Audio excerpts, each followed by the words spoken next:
I'm honored to talk to one of the smartest people I know in franchising, the quietly smartest person I know in franchising. Max, thanks for doing this. Of course. Thank you so much. Yeah, there obviously we've done videos before, so I want to, and there's so much that I want to cover. I want to skip ahead to state of the union of BooXkeeping. What is going on with the business? Give me a sense of that, and then we'll get into the heart of things. Give me the state of the union. What's the good news on the business?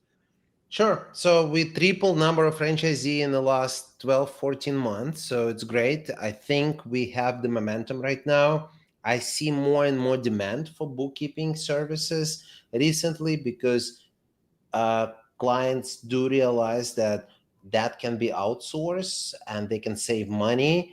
Unfortunately, that comes with eliminating some of the positions, but they would be eliminated anyway. Just the question is how much they're going to be paying for this bookkeeping services. And since bookkeeping is helping our franchisees to find clients, we see demand in buying bookkeeping franchises. So it's like our own circle, which I'm very happy about. So definitely, we opened another office in Colombia. So we now have access to more qualified employees. They all are employees of bookkeeping. And the beauty is that they're working in the US time zone. So again, since we provide staff to our franchisees, that makes our life easier as well, and thus making life for our franchisees easier. Paint the picture of this ideal franchisee. Who are they? What do they look like? What do you want out of them? Well, you know better than me, Nick, that not everybody is franchise ready, because somebody who is a type A and don't want to listen to anybody probably not going to do good with any franchise, because part of the franchising, very important part, is that you have to follow the rules and you have to follow the blueprint. So for me, the avatar would be a corporate refugee who, for whatever reason, is leaving their job and want to get into their own business while somebody is going to be holding their hand. Because bookkeeping, we do provide full training. We provide so-called 3-6-9-12 model, where people get 3 months of accounting education, 6 months of no minimum royalties, 9 months of sales training, and 12 months of executive coaching. So we will train. That's not an issue. We also help with clientele, and we also provide the staff if they need be. But the person has to listen, and the person has to ready to learn. All right, so I want to break that down again, and part of this is I'm thinking the avatar of this franchise buyer. To follow, like, entrepreneurs in the traditional sense don't follow trade. It's almost like and maybe entrepreneur is the wrong word, but it's like there are disruptors. You are a disruptor. You're going to come in, you're going to find the hole in the business, you're going to create what you see as the solution, and then you're going to build a business around it. You and I are much in the disruptor zone.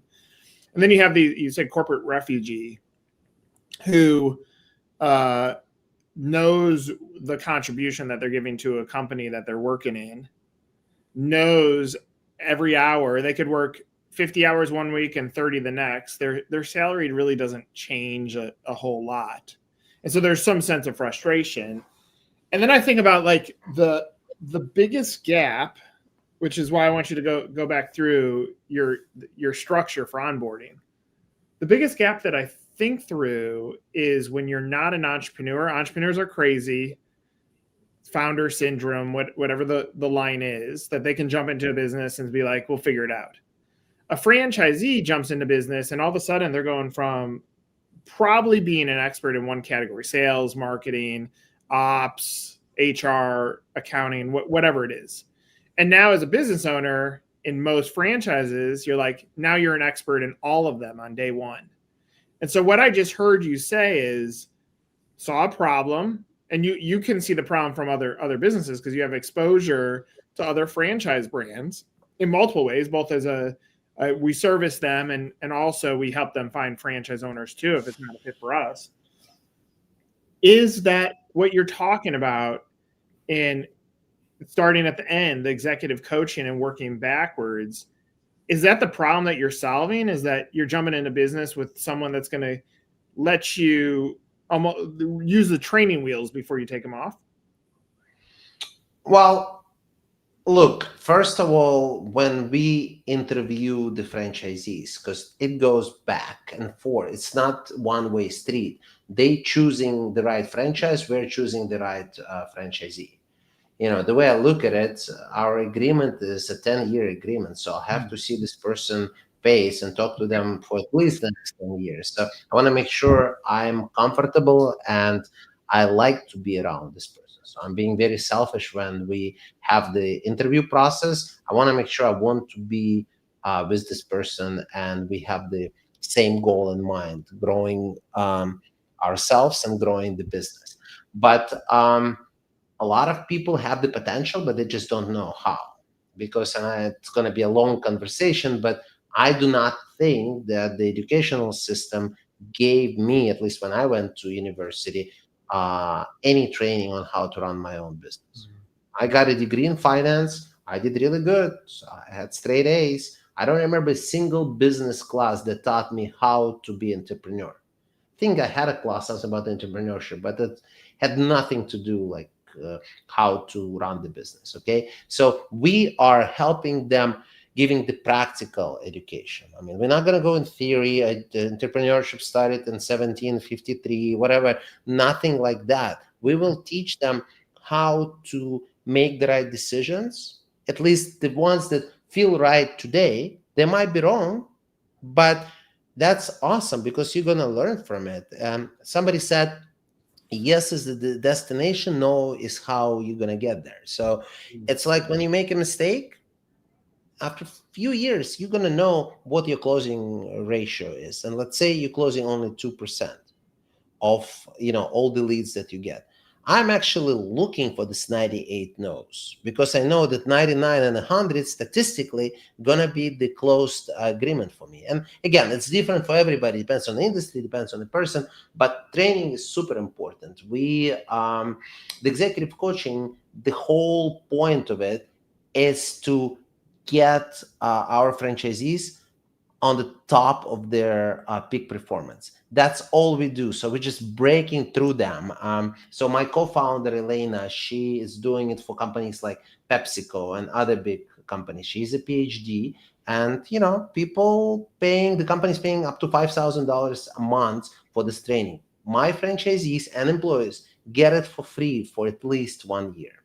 So if you take that into consideration, this is actually more financial value than the franchise fee that people paying us. But I'm fine with that. I'm willing to invest into franchisees because we are in it for a long haul for at least 10 years. Yeah, I think it's a phenomenal answer. And look, we could go into philosophical discussions on how franchise fees are used by other brands. We don't need to.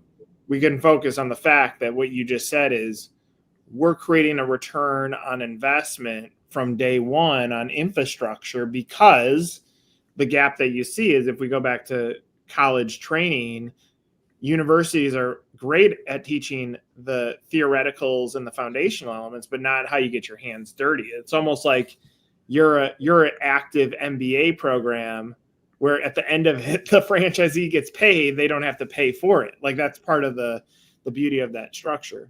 Out of curiosity, I mean, you talked about in your opening statement that things are moving in a positive direction from business growth.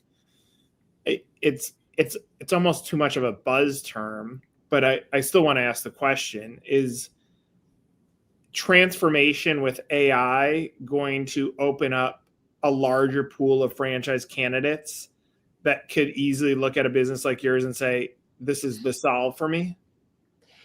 Honestly, I think so because, my friends and colleagues send me multiple articles where it says that bookkeeping going to be eliminated by AI, and then this is going to be the end of the era and all of the stuff. I do agree that AI is going to take some of the jobs, but I believe that AI is actually my friend, is not my enemy. I just have to embrace, and we do that at Bookkeeping. We embrace the fact that what took 3 or 4 hours 4 or 5 years ago now takes 1 hour because AI is actually making it faster. So all we're doing, we are passing on the savings to our clients. And yes, I mean, we might not be charging $500 for the service that we were charging, but we're charging $200. So, but now we can do 2.5 clients at the same period of time. So as AI gonna grow, let's say it's gonna take us 30 minutes, and every client will be paying Bookkeeping $50 a month because everything else is gonna be done by AI. By the way, this is not a promise to get your bookkeeping done today for $50. So please don't. If you have max out, I can do $50. But at some point, I believe that AI will be doing the 80 to 85% of all the work. So our plan is just to go with the flow and just continue to passing on the savings to our franchisees. For now, every client that we have, and Bookkeeping is now providing bookkeeping services for over 100 franchise brands in the US, at the end, they want to talk to the live person. When my team talks to them, they know about their family, they know about different stuff. I mean, you can't get the same results with AI, okay? So if people just paying for that, and most of the other work is done in the background by AI, and look, QuickBooks using a lot of AI, and that's why QuickBooks is now way faster than it was 5-6 years ago, or even a year ago. And next year it's going to be even better because now there are bank fees, there are a lot of processes that taking place on the back end. Just a lot of our competition, especially people who've been there for a long time, they refuse to embrace it. They're like, no, we're still going to be doing it the same way we were doing it 20 years ago. So I like the fact that AI is there. It's keeping us on our toes. We are a technology forward company. And look, I've used AI as much as I can. And, honestly, I don't have enough time to learn everything about it. It would make my life even easier. But I'm definitely not afraid of it. And in foreseeable future, I still believe that people will want the human to human communication. I think so. So a few things. One is at the first point of the question. I think there's going to be a trickle down effect into franchising or business ownership, even if you don't choose to buy a franchise. I think this is going to create a lot more entrepreneurs, and part of it, like we could go back to some of the younger folks that are finding ways in like influencer marketing, or even as crazy as OnlyFans, like they're finding ways to build their own little businesses that are paying them money, gross money, that is paying them far greater than what they could have got out of a career. So that like younger folks figured it out. Older folks, like they're navigating what's happening in their jobs. There's this fear of disruption because AI might eliminate jobs. I don't know that's going to eliminate jobs. Like I'll hold this guy up. Like imagine doing math before this, and this is a simple extension. Well, it was harder, and so now you add AI into this. It's going to make some of the things a little bit easier to get to the answer. You think about how you and I would have wrote a research paper when we were in high school. We would have gone to the library and used encyclopedias and had to go through like a library, a system to find where the books are. Well, Wikipedia disrupted it, but it didn't take away the information. It just crowdsourced the way that we learn information. So I'm saying those things because I think what this is going to do for accounting, it's going to tighten things up. And the magic piece that is going to be essential, which is, I think, the issue that you solve, and frankly, what we were talking about even on your structure of the executive coaching that you put in play, a business, a franchise, or a franchisee that you're servicing as Bookkeeping, AI might help get some of the lines in order. But what is that ingredient that they need? People still need people. They still need coaching. They need shoulders to, like, I don't think AI is going to answer the shoulder to cry on. It's good. It doesn't answer motivation in a complete way. Yes, there robots or fake things that could talk to you, I'm sure.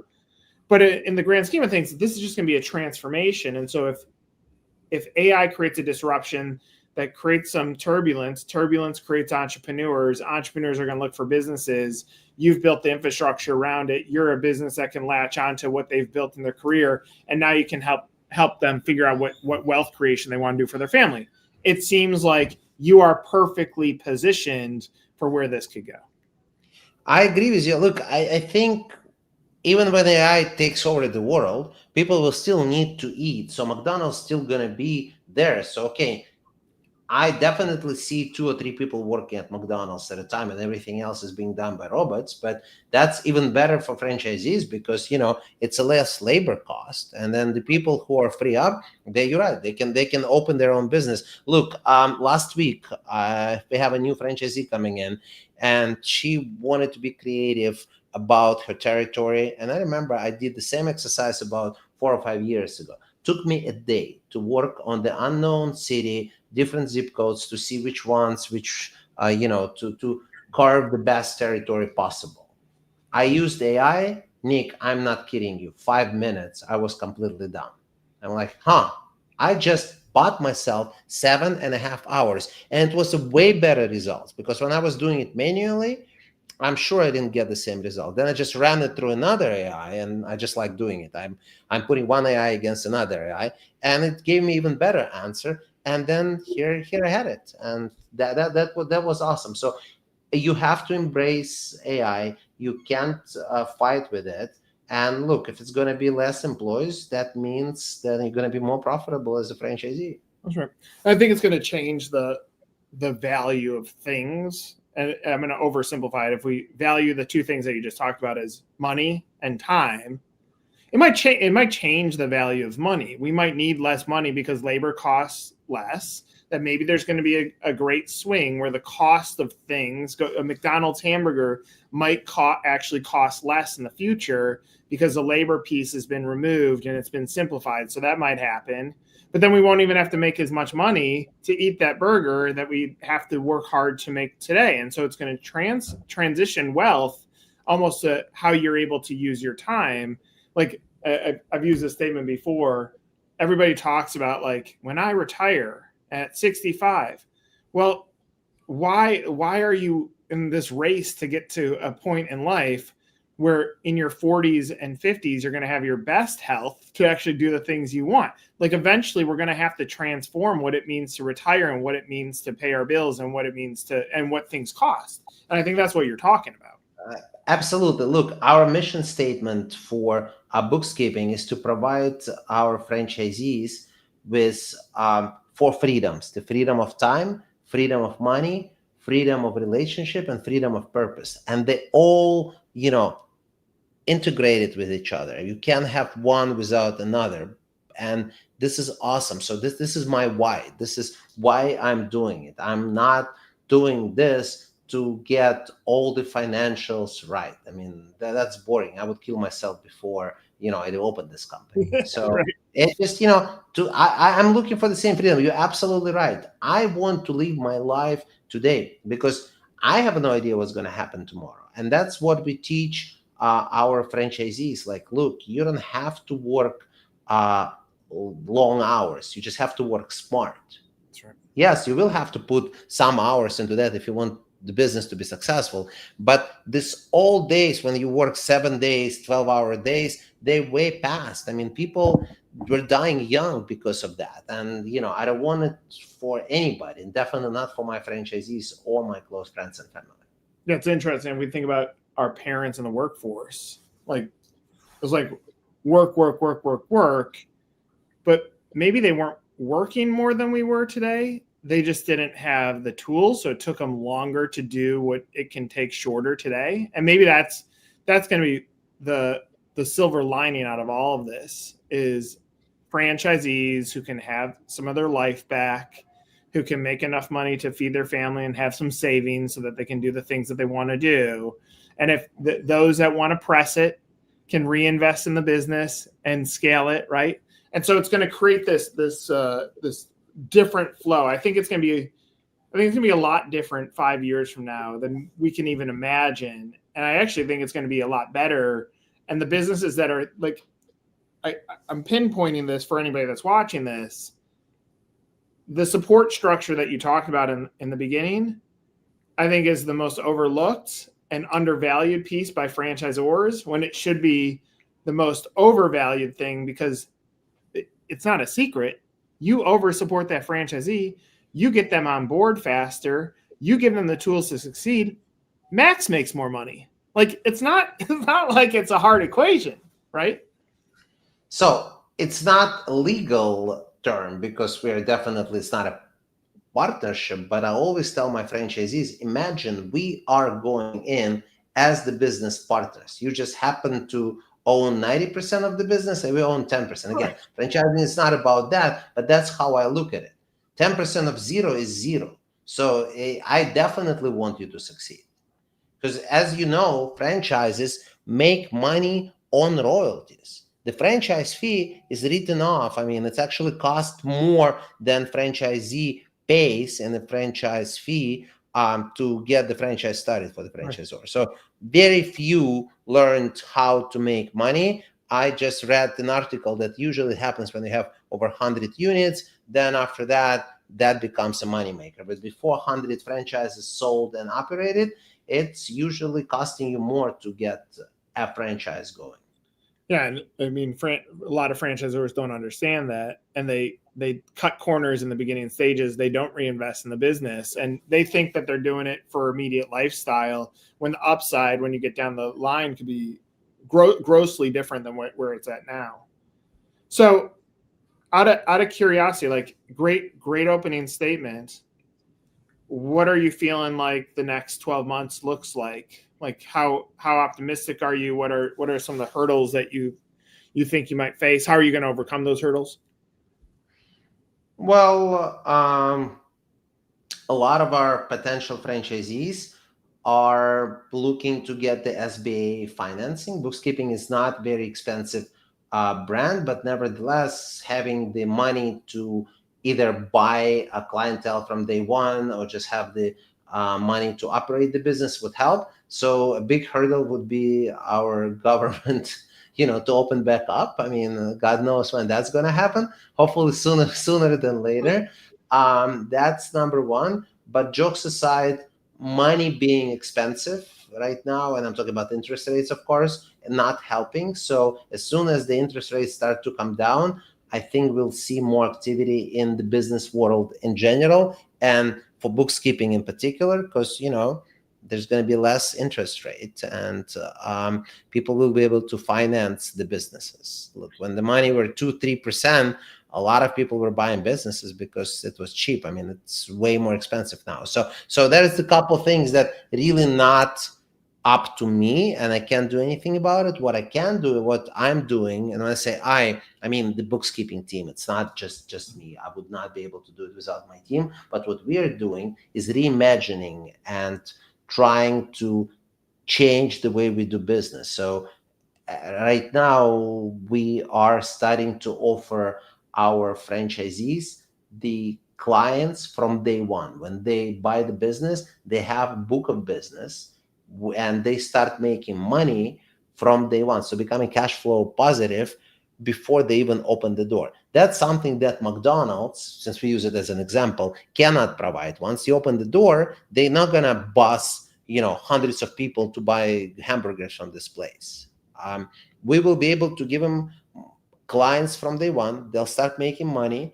They'll learn how to do it because we provide staff, trained staff. We'll teach them how to get it done, how to scale it. So instead of just working in the business, they can work on the business and go and get more clients. So I see that as a very positive thing. We are in the last stages of reinventing that. So that's going to be a huge change for BooXkeeping for the next 12 months. We are completing the rebranding exercise where, BooXkeeping is a great brand. I mean, I co-founded and I love it, but we haven't reimagined the social media and other stuff for a while. So that's the process we are working on right now. We just finished a huge internal project. So we have a internal system, books desk, that we had for years, and that supports our employees, our franchisees. So it's pretty much like internal CRM. We just launched Books Desk 2.0 that has the mobile app, has everything. So that, speaking about AI and technology, that gonna give a lot of free time to our franchisees so that they can spend this time growing their businesses. So it's literally went live 2 weeks ago. We are finishing the training, and it's gonna go live fully through the entire company by November 1st. Here, I got to go back to something you just said, because I want to make sure anybody that's watching this listens to what you just said. If I'm listing out the pros and cons or my fears of becoming a franchisee, one is, great, I'm going to invest all this money into a business. How do I make money? And for your example of a McDonald's, I open up that door. Yes, the logo on the outside and where I planted my real estate, I should be able to get some customers in the door. And then it turns into a math equation. I need to go spend more money on marketing to get more customers in the door, to get trial, and then I need to service them well to keep them in line. What I just heard in your statement was you're building out a formula so that a buyer comes in and you're feeding them immediately. You're giving them the ability to buy into a book of business. And then you're training them on this book of business to maintain it, keep it, and grow it, as long as they obviously follow your way. That seems like a pretty big deal to be cutting out that level of fear from the buyer. Did I get that right? Yes, but at the same time, I will not sell this book of business to just anybody, because if they're just going to buy a book of business and stay at that, I don't need them as franchisees. I don't want them as franchisees. Yeah, right. I want them to go and triple that, quadruple that. I want them to learn on that and just, build on that, because I want their 90% and our 10% to increase every month. And if they just stay with this book of business, and we're not going to spend any money because, we're making a little bit of money, so we're going to stay there, they're not going to be successful. So I'd rather pass on these franchisees and, choose somebody else. We're saying quite a few no's to people. And I mean, people don't like to hear a no, but I'm doing it to protect the brand, to protect the system. Out of curiosity, in our last few minutes here, I'm a teacher, I'm a football coach. Can I buy into this business, or do I have to have an accounting finance background to become a franchisee? So you don't have to have accounting background. I mean, I'm not an accountant. Don't tell anybody, please. But I knew that when I opened the business, so I knew we had to hire a bookkeeper to do the work. But I'm really good about going out there and selling the services. But if you've never seen a financial statement before and you're afraid of numbers and you hate the numbers, then probably it's not a business for you. Okay. But again, you don't have to be a bookkeeper. So we have people who are retired police officers and, somebody who corporate refugee. They've seen financial statements before, but they're not accountants, and they're doing just great. Because of the infrastructure that you're putting behind them, you're allowing them to go build the relationships in their market, and you're building infrastructure around them to help make them stronger, right? Absolutely. Yeah. But look, if you don't like the language, then probably, becoming a copywriter is not a good, job for you. So same goes here. So it's not for everybody, but you absolutely don't have to be a finance or accounting person. We fully train you. We provide you 3 months of accounting school. All right. So I'm going to close on this because that puts a nice bow on it. Even with AI, with business adjustments, with you perfecting the business opportunity to make sure that you're getting cash flow on day one, all these things, like what you just said, though, is you still have to have a passion connected back to money to make it work. I think that's the thing that will never get disrupted. People's care and people's heart and what they want to do in life, like they have to have an affinity for it in order to make money off of something. And that's where there still has to be a connection here that AI doesn't disrupt that. Like you still have to actually care about what you're doing, right? Absolutely. I mean, you have to wake up every morning thinking, oh, I'm so happy I'm here. I want to go and get it done. I mean, if you hate kids, then probably buying a childcare business is not a good strategy. That's right. Well, I said this at the beginning, Max, you are among the smartest people I know in franchising. That doesn't mean you're more intelligent by everyone. It's just the way that you break things down and look at each level or each layer of how franchising works really impresses me. That if someone has watched this to this point, it costs you nothing to fill out a form on the franchise website and have a conversation, because you get access, you get somehow connected to Max. At the very least, he's going to help guide you into what direction you should go in life. And if you say, I hate numbers, he's going to tell you, well, what do you like? And you're like, I like puppies. He's going to tell you to go buy the dog business. Like, that's how this works. So Max, as always, this was great. Time flew by. We did not use AI to speed this one up. We still went 30 minutes, but thanks for doing this. I appreciate you. Thanks for sharing your story. Nick, it's always a pleasure talking to you. Thank you. For Max, I'm Nick. This was another episode of Meet the Franchise.